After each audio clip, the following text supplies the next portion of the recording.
Please, have you done everything you can for the Sorrows? Are they all accounted for? You've done more than I could have ever hoped for. Thank you. And may God protect you for all of your days. Goodbye.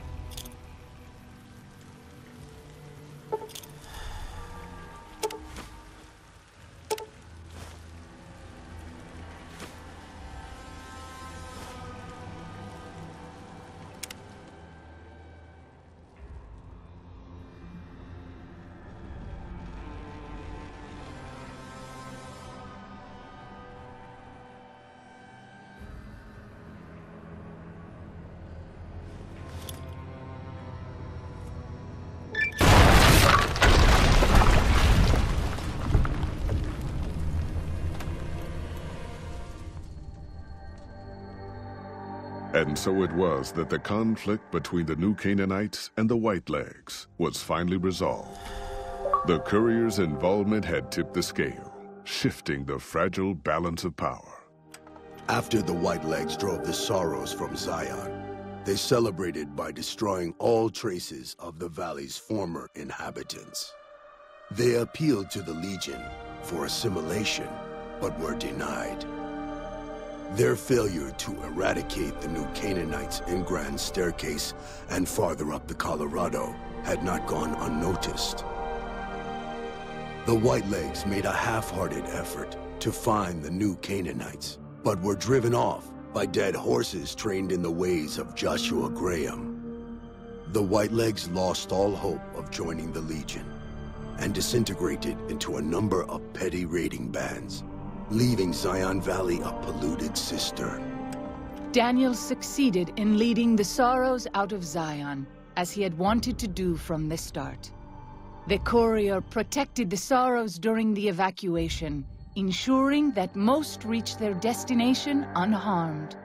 Over the weeks and months to come, Daniel would see to the Sorrows' resettlement in Grand Staircase. Their adjustment to their new home was not without difficulty, but eventually, the Sorrows came to accept the loss of Zion.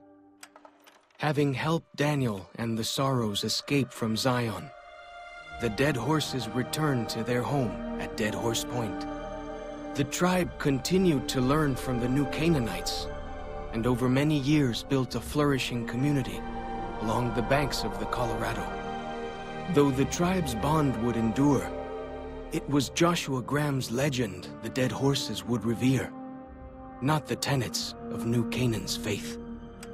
Already weakened by several seasons of bad trading, the Happy Trails Caravan Company was initially discouraged by the results of its expedition. The fate of New Canaan and the evacuation of the Sorrows from Zion made the prospect of trading seem fruitless. When Daniel told his family about the exploits of Happy Trails employee the courier, however, New Canaan decided to repay the company's kindness. Twice per year, New Canaanites made the dangerous journey west to trade with a company in the city of New Reno. The Happy Trails Caravan Company could not survive on such trading alone, but the New Canaanites' generosity made tough times go easier. After leading the Sorrows from their home in Zion to safety in Grand Staircase, Daniel continued to wonder if he'd made the right choice. He spent his life evangelizing the beliefs of his people to a new generation of young men and women, as his ancestors had for centuries before him. He was happy with his family, but for the rest of his life, there were nights when he awoke with sadness to find he had been dreaming of Zion.